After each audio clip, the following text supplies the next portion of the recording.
Most people overthink manual mode. They're either scared of it or they think it's all about perfection. But honestly, in the next few minutes, you can learn enough to start using it confidently today. So let's simplify it. There are only 3 main settings you need to worry about, and those are the 3 settings of the exposure triangle: ISO, shutter speed, and aperture. And the reason you'd want to use manual mode, because it's not always necessary, is very simple: consistency and control. In auto modes or semi-automatic modes, your camera is constantly adjusting the exposure for you depending on your scene. Bright windows, dark clothing, things like that can really affect the exposure of your shot, sometimes in a way that you don't want it to.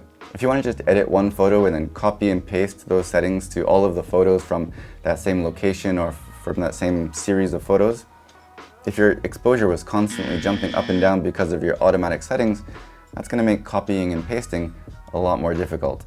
In manual mode, of course, your settings stay consistent, and that will make your life down the road much easier because you were in control of every individual image remaining consistent across that series. As I mentioned too, things like bright windows, black shirts, your camera doesn't know what those are, it just knows, oh, that's dark, oh, that's bright, and it tries to compensate for it.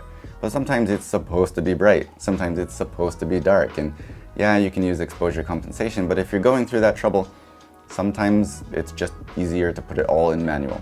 In most modern cameras too, especially mirrorless cameras, which many people are using these days, you can see your exposure actually change right there on the screen as you adjust your settings. So you don't have to rely on the meter as much as you used to, and it's really gotten much more intuitive, simple, and easy, even for beginners to shoot in manual mode, so you really don't have any reason not to. So here's how to do it. So at the end of this video, I will go through a simple 1, 2, 3 kind of checklist of what you need to think about when you're adjusting your settings in manual mode. But first, let's quickly just touch on each of those 3 settings that you will be adjusting. First, ISO. Keep this as low as possible. It's really that simple. Think of it as like the volume on an old stereo. As you turn it up, sure, you can hear it more, but at some point, it's going to start breaking up and sounding dirty or grungy. So generally speaking, if you're outdoors on a sunny day, just keep it low. It should be fine.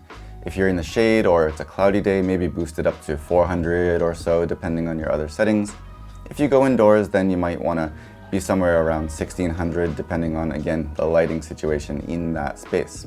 That's it. Bottom line, keep it as low as you can and make adjustments with the other settings up to the point where you're stopped by some limitation of that setting. And speaking of that, second setting is shutter speed. In addition to, of course, the brightness of your image, shutter speed will control the motion, meaning if it's frozen sharp or if it's blurred.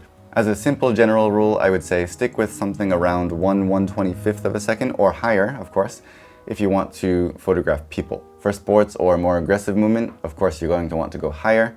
1/1000th of a second, 1/2000th of a second in some situations. If your subject isn't moving, then lens stabilization or sensor stabilization, in-body image stabilization can help. Generally speaking, people say that for hand-holding without any image stabilization, 1 over your focal length. So for example, 50mm lens would be 1/50 of a shutter speed is kind of the limit of what you or most people can handhold without getting motion blur, but play around with it a little bit, see what you can do.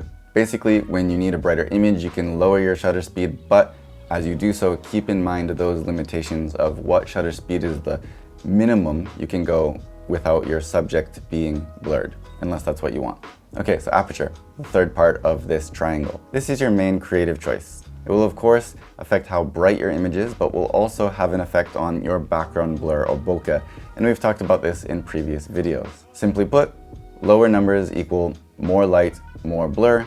Higher numbers equal darker image, less blur, or more in focus of your image from front to back. So here's the simple 1, 2, 3 way to shoot in manual mode. Pick your aperture first based on the look you want. 2. Set your shutter speed high enough to avoid blur. 3.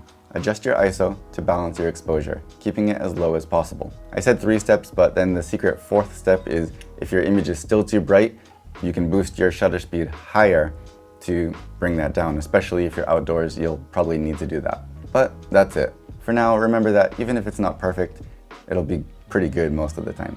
And if you're shooting in RAW, you can probably pull back anything that you might have missed a little bit anyway, so really don't worry about it too much. Manual mode is not about being perfect. It's about having control and being consistent. And once you get used to it, you'll never want to go back, or will you? We'll talk about that in another video. But for now, hopefully this was helpful. If you have any questions or comments, leave it down below and I will do my best to get back to you. I may not always be able to, but I will try.